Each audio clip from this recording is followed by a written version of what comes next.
Ô Gui, você odeia seu trabalho? Amo meu trabalho, amo meu trabalho, eu amo meu trabalho. Eu amo. Não, brincadeira. Esse começo maluco me faz lembrar, Matheus, de um comentário que a Maria Rita Kell, uma das mais importantes psicanalistas brasileiras, falou uma vez no Café Filosófico. E essa fala viralizou agora com essa coisa de cortes e tal, mas na época eu já tinha assistido o programa, achei legal e anos depois ressuscitaram nos cortes, nos TikToks da vida. Ela fala... Poxa, além de dar sangue, a gente ainda tem que gostar? Eu não sei se é possível. Eu gosto muito, por exemplo, da profissão que eu escolhi. Mas não quer dizer que eu goste de trabalhar tanto quanto eu trabalho. É muito diferente. Que não é porque ela adora a profissão dela, que ela escolheu a profissão que ela gosta de fazer, que ela necessariamente gostaria de trabalhar o tanto que ela trabalha. Vamos conversar um pouquinho sobre isso, gente? Trabalho, propósito de vida, legado e sobre o mito de Sísifo.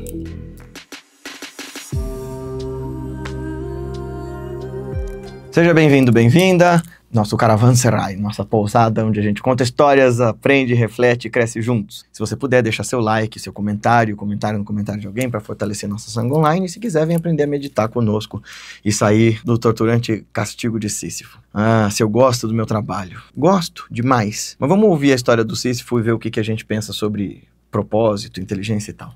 Conta-se que o antigo rei de Corinto, Sísifo, era o mais inteligente dos gregos da sua época. Mais inteligente que o grande Perseu, mais inteligente que o grande Ulisses, o Odisseu, e que ele enganou os próprios deuses. Dizem que ele, por exemplo, numa ocasião, viu Zeus sequestrar a filha de um deus dos rios. E ao saber disso, fez a fofoca pro deus dos rios, contando, olha, foi o próprio Zeus que levou sua filha, que você não tá encontrando. Mas antes de dar a informação, ele pede para ele trazer rios que deixassem Corinto sempre abastecida de água. Ele consegue. Zeus fica furioso, manda o deus da morte buscá-lo. Ele engana o Thanatos, e prende ele numa corrente, e as pessoas ficam sem morrer um tempão. Ares fica furioso com ele e tenta matá-lo. Quando ele sabe que ele vai morrer, ele diz pra esposa não prestar ritos fúnebres pra ele. Ele é mandado pro Hades, tenta convencer o deus dos mortos de que ele quer voltar pro mundo dos vivos só pra repreender a esposa porque não fez os ritos fúnebres. O Hades acaba cedendo, ele foge dos mundos dos mortos, passa o resto da vida feliz e faceiro com sua esposa, mas ao final de todo esse périplo, como as tragédias gregas nos mostram, termina por ser colocado num castigo sem fim,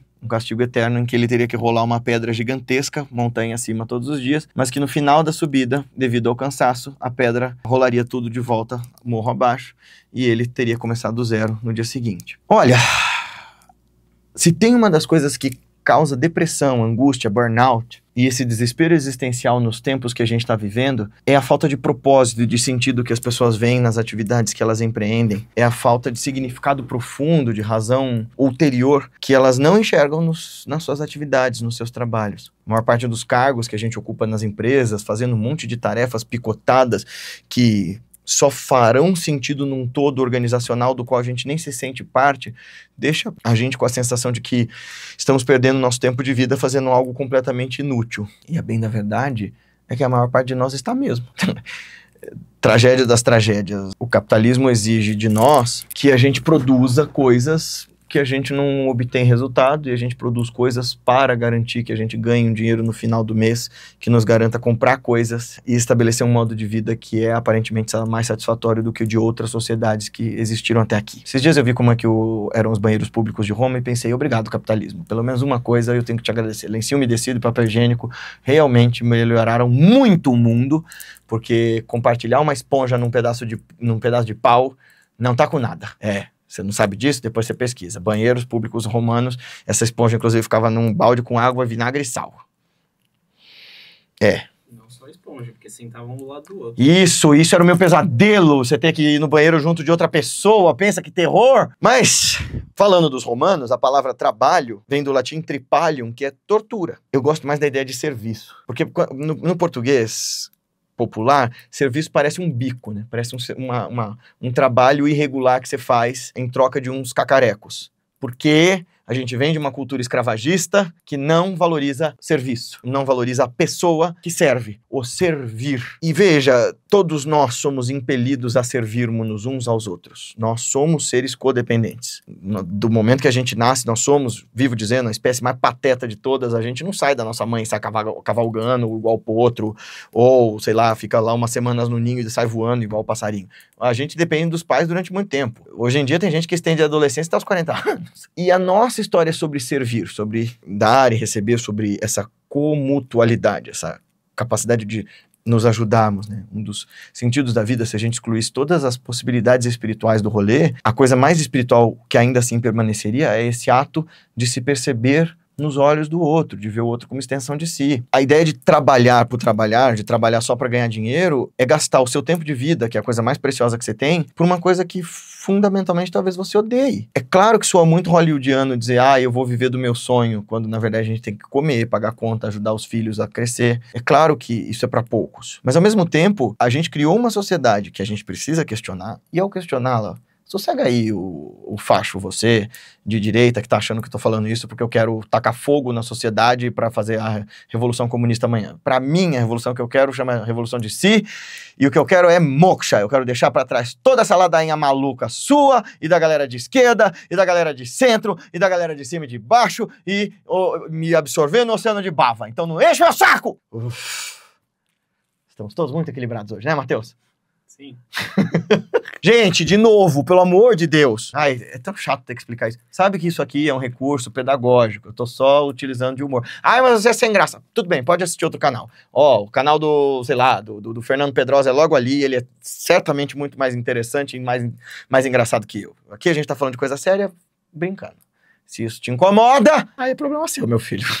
Mas voltando à história, o que eu quero dizer, criticando a nossa sociedade capitalista, é porque a gente tá no capitalismo, gente. Eu vou criticar onde a gente tá inserido. Você consegue entender isso? E a gente criou uma sociedade que equivaleu, né, equiparou ter a ser. Então, eu sou bem-sucedido se eu tenho muitas coisas, se eu acumulo muitas experiências. A gente equivale cargo, prestígio social a uma vida bem vivida. E aqui eu tô falando de todos os regimes da humanidade. Você pega, por exemplo, comunismo, imperialismo, capitalismo, a gente fica fazendo condecorações e premiações para as pessoas. Parabéns para você ter feito isso ou aquilo. E a gente acha muito importante gastar o nosso tempo de vida em torno de um legado. Uma das coisas que o mito de Sísifo fala, diferente da interpretação do Camus, não é só sobre você desempenhar tarefas que sejam virtualmente inúteis e gastar o tempo humano em torno de servir a propósitos de gente que você nem conhece, em torno de guerra, em torno de ideologia, em torno de trabalho. Mas uma das coisas que o mito coloca para nós, sob a perspectiva grega mesma, é que a vida humana é trágica. Você vê, o Sísifo era o cara mais inteligente de todos, ele conseguiu enganar os próprios deuses, mas no fim a inexorabilidade. É isso? Quando a coisa é inexorável. Então a inexorabilidade do sofrimento o atingiu. No fim das contas, a morte nos pega a todos e ele foi torturado. Qual que é a ideia dessa morte nos pega a todos e você vai ser torturado apesar de enganar os próprios deuses? Você está preso nas próprias teias. Aqui, olhando do ponto de vista de um grego, a vida humana é tragédia mesmo. Do ponto de vista de um yogi, e que talvez um estoico concordasse, o Sísifo estava sempre atrás de alguma coisa. Ele estava ansiosamente tentando satisfazer necessidades e desejos e sair das amarras, dos bandhanas, que ele mesmo criou. E então, no fim das contas, ele é escravo e vítima do próprio sistema no qual ele se inseriu para poder se adequar, fazer parte, deixar um legado, etc. e tal. O Camus, na obra dele, o mito de Sísifo, ele vai criticar justamente a sociedade inteira, falar do absurdo que são as guerras, do absurdo que são os trabalhos que as pessoas têm no século XX, e eu concordo com boa parte do que ele diz lá. Mas eu também acho que existe essa outra dimensão da autoescravidão, muito bem, aliás, trabalhada pelo Byung-Chul Han na Sociedade do Cansaço.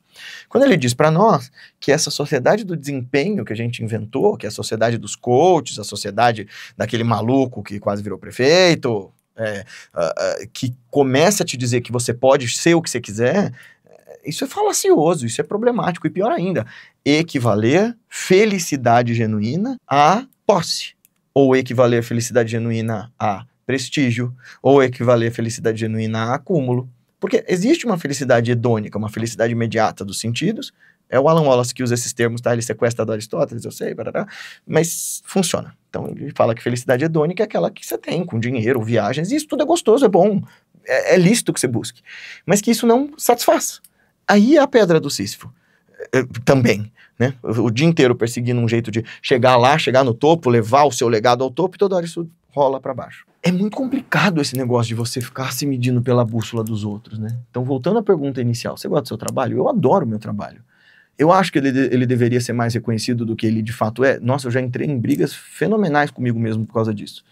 Mas hoje em dia eu tento lembrar do que meu guru ensina, que é: não existe régua de comparação entre você e o outro. É entre você e você. E eu faço isso porque, veja, eu sou filho de um cara que é uma das pessoas, meus pais, né, os dois.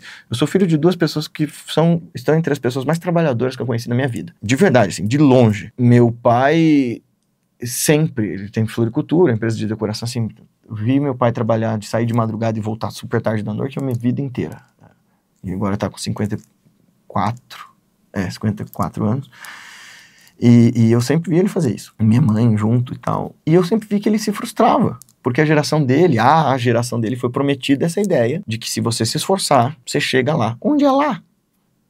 Essa coisa do mito, do sonho americano que só foi possível por uma série de circunstâncias, de contingências, tipo Segunda Guerra Mundial e tal, de uma vida equânime e tal. É claro que se você fizer o esforço, você vai ter uma qualidade de vida boa, mas o que é que você chama de uma vida boa, sabe? E eu vejo muito que essa coisa de legado, as pessoas querem deixar um legado, assim, é mais forte isso nas sociedades antigas e no Oriente, de você continuar o trabalho dos seus pais. Lá em casa, nenhum de nós continuou com meu pai, né? Meus irmãos trabalharam com ele bem mais tempo que eu não dava conta. Não pelo esforço do trabalho, que não era algo que eu gostava, e eu e meu pai somos tão absurdamente parecidos que conviver muito dava choque naquela época. Mas, boa parte dos meus valores de mundo vem daí e tal, e eu olho para essa ideia dessa geração que nasceu nos final dos anos 60, começo dos anos 70, e eu vejo o quanto é louco e prejudicial essa ideia de, assim, você tem que se arregaçar de trabalhar, porque esse é o sentido da vida. A Paty fala isso sempre, né? Que ela se acostumou tanto a trabalhar que quando ela não tem algo concreto para fazer, ela vai arrumar, porque você fica inquieto. Tô com uma outra pessoa aqui atrás da câmera que é dessa mesma geração fazer a mesma coisa. Essa é uma geração inteira que cresceu sob a ideia de que, assim, você não pode parar de trabalhar. Isso aqui é a dignidade da vida. Assim, aquela frase que estava lá em Auschwitz, né? Trabalho dignifica o homem. Eu acho, sim, que nós construímos obras e legados que podem ser maiores do que a nossa própria existência, e isso enche de significado, de riqueza espiritual o nosso viver.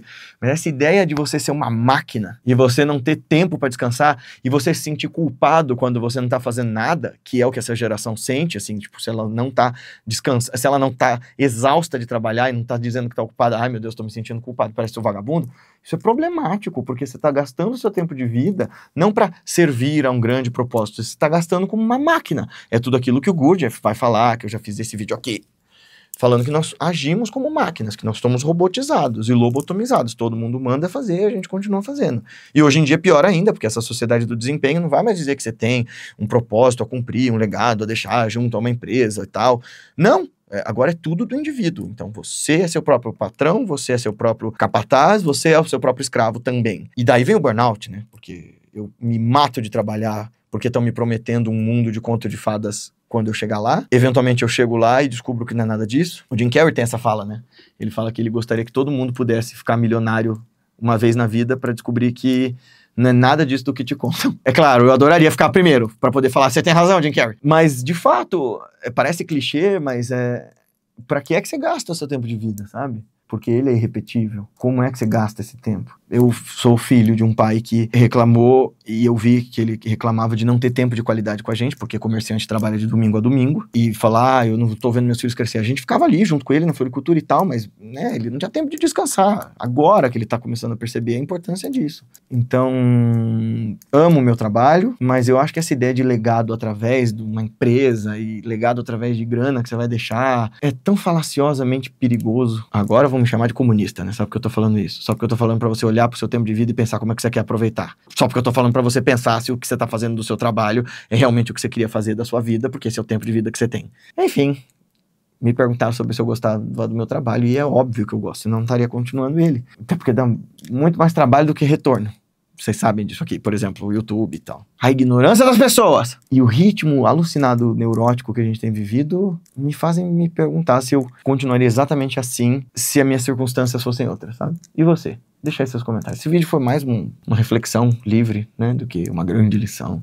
Vamos falar que eu falei um monte de clichê, que eu não fechei as ideias, mas é isso mesmo, era um bate-papo e eu queria deixar pra gente poder conversar, continuar juntos aqui nos comentários. O que você acha disso que eu falei? Grande bobagem? Vai ter gente falando assim, ai, cara, histérico. Mas a ideia é que a gente, em cima desses clichês, possa refletir com mais profundidade sobre o que a gente tem vivido aqui, tá bom? Até mais.